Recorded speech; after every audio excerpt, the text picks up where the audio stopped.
இன்றைக்கி நம்ம cone மேக்கிங்கோட part 2 பார்க்க போகிறோம். பார்ட் 1 பார்க்கலன்னா மறக்காமல் நம்ம சேனலில் பார்த்துட்டு வாங்க.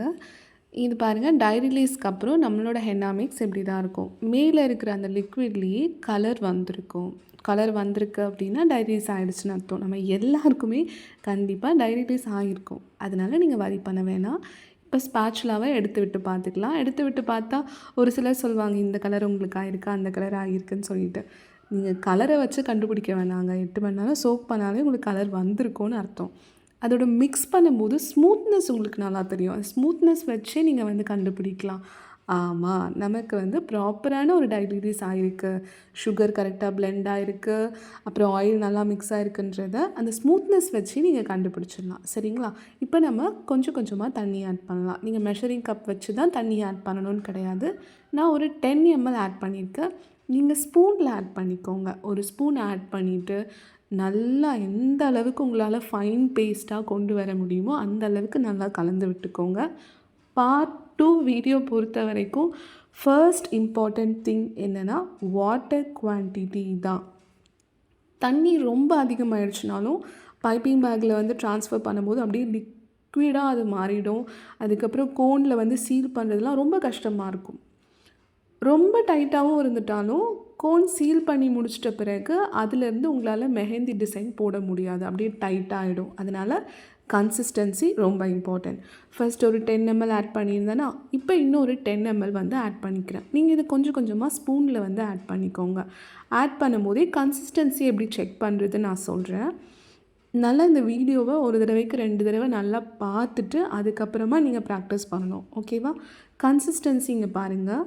நம்ம அந்த ஸ்பேச்சுலாலேருந்து எடுத்து விடும்போது ஒரு ரிப்பன் கன்சிஸ்டன்சி வரணும். ரிப்பன் கன்சிஸ்டன்சின்றது ஒன்றும் இல்லை, எடுத்து விடும்போது அந்த பேஸ்ட் ஒரு 5லேருந்து 10 செகண்ட் அப்படியே இருக்கணும். அந்த தடயம் அங்கே தெரியுதா? அப்படியே இருக்குது. அது அப்படியே தண்ணிக்குள்ளே மிக்ஸ் ஆகலை, அப்படியே இருக்குது. அவ்வளோதான், நமக்கு கன்சிஸ்டன்சி கிடச்சிடுச்சு. நான் டோட்டலாகவே 20 ml மட்டும்தான் யூஸ் பண்ணியிருக்கேன், அதிகமாக யூஸ் பண்ணலை. 20 ml 15 ml கூட ஆகலாம். அதாவது 15 ஓகேவா? 15லேருந்து 20 ml போதும். இப்போ பைப்பிங் பேக்குள்ளே என்னோடய கை ஃபுல்லாக விட்டுட்டு அதை டம்ளரில் நான் ஃபிக்ஸ் பண்ணுறேன். கையோடு சேர்த்து பைப்பிங் பேக் வச்சு நான் டம்ளரில் ஃபிக்ஸ் பண்ணி விட்டுட்டு சைட்ஸ் எல்லாம் நான் எடுத்துக்கிறேன். பொறுமையாக நிறுத்தி நிதானமாக பண்ணுங்கள். நோ ஹரி பரி. இப்போ நம்ம ஸ்டாக்கிங்ஸையும் இன்சர்ட் பண்ணிக்கலாமா? ஸ்டாக்கிங்ஸில் நான் நைலான் வாங்கணுமா இல்லை காட்டன் வாங்கணுமா அப்படின்னு கேட்டால் ரெண்டுத்தில் எது வேணால் வாங்கிக்கலாம். ஸ்டாக்கிங்ஸ் ஒரு 10 தடவை வரைக்கும் நீங்கள் ரீயூஸ் பண்ணலாம். சரியா? நம்ம பிடிச்சி இழுக்கிற ஸ்ட்ரென்த் பொறுத்து தான். அதனால் ரெண்டுமே மோரர்லெஸ் ஓகே. சிலருக்கு நைலான் பெஸ்ட்டாக ஃபீல் ஆகுது, சிலருக்கு காட்டன் பெஸ்ட்டாக ஃபீல் ஆகுது. எனக்கும் நைலான் தான் ஓகேவாக இருக்குது. அதனால் நீங்கள் ரெண்டுத்தில் எது வேணால் ப்ரிஃபர் பண்ணிக்கோங்க. இப்போ பவுலில் இருக்கிற பேஸ்ட்டை கொஞ்சம் கொஞ்சமாக ஃபுல்லாக கீழே சிந்தாமல் பொறுமையாக நிறுத்தி நிதானமாக அந்த பைப்பிங் பேக்கில் இருக்க ஸ்டாக்கிங்ஸில் நீங்கள் ட்ரான்ஸ்ஃபர் பண்ணிக்கோங்க. இங்கே பாருங்கள், நான் எல்லாமே ட்ரான்ஸ்ஃபர் பண்ணியாச்சு. ட்ரான்ஸ்ஃபர் பண்ணும்போதே கொஞ்சமாக என் கையில் பேஸ்ட் பட்டு அதோடய ஸ்டெயின் பாருங்கள், இப்போவே லைட் டார்க்கிஷ் டென்ட் வந்துடுச்சு. இப்போ நல்லா கவனமாக கவனிங்க. ஸ்டாக்கிங்ஸை மட்டும் நான் வெளியே எடுக்கிறேன். ஸ்டாக்கிங்ஸை மட்டும் எடுத்து மேல் பக்கத்தை மட்டும் நல்லா சுருட்டி விட்டு நான் கையில் பிடிச்சிக்கிறேன், ட்விஸ்ட் பண்ணி. ஓகேவா? ஃபஸ்ட்டு ஸ்டாக்கிங்ஸை மட்டும் எடுத்து ட்விஸ்ட் பண்ணிவிட்டு அதுக்கப்புறமா தான் நான் பைப்பிங் பேக்கை சேர்த்து பிடிச்சிக்கிறேன். ஓகே, சேர்த்து பிடிச்சிட்டு ஸ்டாக்கிங்ஸை மட்டும்தான் நான் ரைட் ஹேண்ட்லேருந்து பிடிச்சி எடுக்க போகிறேன். ட்விஸ்ட் பண்ணுறது மேல் பக்கம் மட்டும் பண்ணுங்கள், கீழ்ப்பக்கமும் சேர்த்து ட்விஸ்ட் பண்ணக்கூடாது. கீழ்ப்பக்கம் அப்படியே இருக்கணும், மேல் பக்கம் மட்டும் நம்ம ட்விஸ்ட் பண்ணணும். ஓகேவா? இங்கே பாருங்கள், லெஃப்ட் ஹேண்டில் வச்சுட்டு ரைட் ஹேண்டில் ஸ்டாக்கிங்ஸை மட்டும் இழுத்து ட்விஸ்ட் பண்ணுறேன்.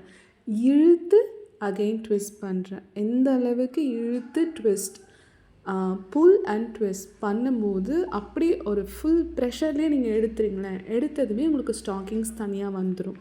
பைப்பிங் பேக்கை மட்டும் நீங்கள் ரப்பர் பேண்ட் போட்டோ இல்லை பேக் சீல் பண்ணுறதுக்கான கிளிப் போட்டோ நீங்கள் செக்யூர் பண்ணிக்கலாம். பைப்பிங் பேக்கை தனியாக வச்சிடலாம். சரியா? பைப்பிங் பேக் செக்யூர் பண்ண பிறகு அதை தாராளமாக நீங்கள் ஃப்ரிட்ஜில் எடுத்து வச்சிடலாம். வச்சுட்டு அது எவ்வளோ நேரம் வேணால் நீங்கள் ஸ்டோர் பண்ணிக்கலாம். ஓகே, இப்போ நம்ம கோன் மேக்கிங் பார்த்துடலாமா? ஒரு ப்ரீகட் ஷீட் எடுத்துக்கோங்க. ப்ரீகட் ஷீட் எடுத்துகிட்டு உள் பக்கம் பார்த்த மாதிரி ஒரு ட்ரையாங்குலர் ஷேப்க்கு பெண்ட் பண்ணிக்கோங்க. உள் பக்கம் பார்த்த மாதிரி ஒரு ட்ரையாங்குலர் ஷேப்க்கு நீங்கள் பெண்ட் பண்ணிவிட்டு அதை அப்படியே சுருட்டி விடணும். சுருட்டி விட்டுட்டே இருக்கும்போது கோனோட டிப்பில் நீங்கள் வந்து பின் இன்சர்ட் பண்ணிக்கோங்க. பின் இன்சர்ட் பண்ணிவிட்டு பின்னோடு சேர்த்து கோனை ரோல் பண்ணணும். பின்னோடு சேர்த்து கோனை ரோல் பண்ணணும். ரோல் பண்ணும்போது கட்டை விரலை மட்டும் யூஸ் பண்ணுங்கள். உள்ளே வந்து அந்த ஷீட்டை சுருட்டி விடுறதுக்கு கட்டை விரலை மட்டும் யூஸ் பண்ணுங்கள். ஒரு கட்டை விரல் உள்ளே போகிற அளவுக்கு நமக்கு கோனோட டாப் கிடச்சிடுச்சுன்னா அது நமக்கு ப்ராப்பர் அப்படின்னு அர்த்தம்.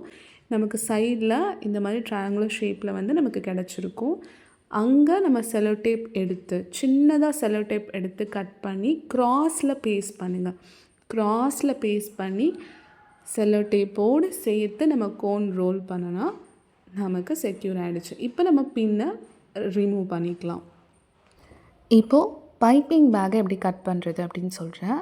பேஸ்டெல்லாம் கொஞ்சம் கீழ்ப்பக்கமாக வழித்து எடுத்துகிட்டு டிப் மட்டும் சின்னதாக, ரொம்ப பெருசாகவும் இருக்கக்கூடாது, சின்னதாக சிசரில் கட் பண்ணிவிட்டு கோனை சைட்வேர்டாக வச்சு சைடில் வச்சு கொஞ்சம் கொஞ்சமாக அந்த பேஸ்ட்டை வந்து உள்ளே இன்சர்ட் பண்ணணும். இன்சர்ட் பண்ணும்போது ரொட்டேஷ்னல் மோஷனில் நீங்கள் வந்து இன்சர்ட் பண்ணாலும் ஓகே. ஆனால் முக்கால்வாசி தான் ஃபில் பண்ணியிருக்கணும். ஃபுல்லாக நீங்கள் வந்து பேஸ்ட்டை ஃபில் பண்ணியிருக்கக்கூடாது. வெளியே எடுக்கும் போது எப்படி எடுக்கணும், அந்த பைப்பிங் பேக் அப்படியே கோனில் வந்து டச் பண்ணி விட்டுட்டு ப்ரெஸ் பண்ணி ரிலீஸ் பண்ணணும். ஓகேவா? இப்போ நம்ம மேலே மட்டும் நம்ம செலோ டேப் போட்டு செக்யூர் பண்ண போகிறோம். 75% ஃபில் பண்ணியிருந்தாலே ஓகே. ஃபுல்லாக ஃபில் பண்ண வேணாம். எவ்வளோ கிராம்ஸ் இருக்குதுன்னு பார்த்துடலாமா? ஒரு கோன் வந்து 20லேருந்து 25 கிராம்ஸ் இருக்கணும். நான் 20 கிராம்ஸ் ஃபில் பண்ணியிருக்கேன். இப்போது செலோ டேப் சீல் பண்ணிடலாமா? பெருசாகவே கட் பண்ணி எடுத்துக்கோங்க. செலோ டேப் தாராளமாக மேலே வந்து ஒரு 3லேருந்து 4 லேயர்ஸ் வந்து நீங்கள் வந்து பேஸ்ட் பண்ணணும். நீங்கள் பெரிய சைஸ் செலோ டேப்பாக இருந்துச்சுன்னா 1 இல்லைனா 2 போதும். ஓகேவா? பாருங்கள், ஸ்மூத்தாக அப்படியே எடுத்து ஃபுல்லாக ஒரு சர்க்குலர் மோஷனில் நீங்கள் ஒரு லேயருக்கு மேலே அப்படி பேஸ்ட் பண்ணணும். ஒரு லேயரோட எண்ட்லேருந்து நீங்கள் பேஸ்ட் பண்ணக்கூடாது. ஒரு செலோ டேப் நீங்கள் ஒட்டியிருக்கீங்க அப்படின்னா அதுக்கு மேலேயே கொஞ்சம் பாதியிலேருந்து இன்னொன்று எடுத்து ஒட்டணும். அதுக்கு பாதியிலேருந்து இன்னொன்று. இந்த மாதிரி ஒரு 4 லேயர் வந்து நீங்கள் வந்து பேஸ்ட் பண்ணுங்கள். ஃபஸ்ட் டைம் உங்களுக்கு கஷ்டமாக இருக்கிறது இது ஃபுல் ப்ராசஸில் எனக்கு தெரிஞ்சு பைப்பிங் பேக் கூட கிடையாது, கோன் சீலிங் தான். கோன் மேக்கிங் கூட கிடையாது, கோன் சீலிங் தான். நல்லா பார்த்துக்கோங்க. ஒரு 3லேருந்து 4 லேயர் வந்து செலோ டேப் வந்து நீங்கள் எடுத்துக்கோங்க. ஓகேவா? எடுத்துட்டு ஃபுல்லாக செலோ டேப் மட்டும் வச்சு 2 சைட் ஆஃப் கோனை நல்லா நீங்கள் ப்ரெஸ் பண்ணி விட்டுக்கணும். இது ப்ரெஸ் பண்ணி விடுறதுனால உங்களுக்கு கோன் லீக்கேஜ் வந்து இருக்காது. இதுதான் மெயின். ஓகேவா? இப்போ நீங்கள் ஃப்ளோ வந்து செக் பண்ணால் அழகாக தாராளமாக உங்களுக்கு பேஸ்ட் வரும். சரியா? நீங்கள் அந்த செல்லோ டேப் போட்டு நல்லா செக்யூர் பண்ணி வச்சுக்கணும். இப்போ டாப் லேயர் எப்படி வந்து ஃபோல்ட் பண்ணுறது பார்க்கலாம். Just 3 step. மேலேருந்து 1, 2, அப்புறமா 3. அவ்வளோதான். 3 ஃபோல்டு தான் பண்ணணும். உள் பக்கம் பார்த்த மாதிரி மேலே 1, 2, 3. அவ்வளோதான். நல்லா அப்சர்வ் பண்ணுங்கள்.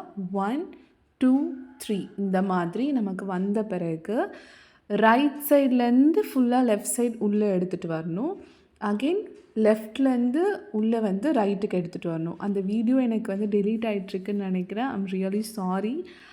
நீங்கள் வந்து ஃபோல்டு பண்ணும்போது மேலேருந்து கீழே 1, 2, 3 அந்த ஃபோல்டுக்கு வந்து லெஃப்ட் சைட்லேருந்து உள்ள ரைட் சைட் ட்ரையாங்குலர் ஷேப்புக்கு கொண்டு வந்து அப்புறம் ரைட் சைட்லேருந்து உள்ள லெஃப்ட் சைட் ட்ரையாங்குலர் ஷேப்புக்கு கொண்டு வந்து அதையும் நல்லா மடித்து விட்டுக்கிட்டு கட்டை விரலில் நல்லா அழுத்தம் கொடுத்து ஃபுல்லாக செலோ டேப் 2 தடவை போட்டு இப்படி சீல் பண்ணிக்கோங்க. அவ்வளோதான். நம்மளோட கோன் வந்து பக்காவாக ரெடி ஆகிடுச்சு. ஓகேவா? இதில் உங்களுக்கு எந்த லீக்கேஜும் இருக்காது. நீங்கள் இதில் வந்து என்னோடய கோன் சீலிங் வந்து அழகாக இல்லையே, இப்படி இல்லையே, அப்படி இல்லையே அப்படின்றதெல்லாம் ரொம்ப ஆராய்ச்சி பண்ணாதீங்க. சரியா? நம்ம கோன் செக்யூராக ப்ராப்பராக ஆனாலே நமக்கு போதும்.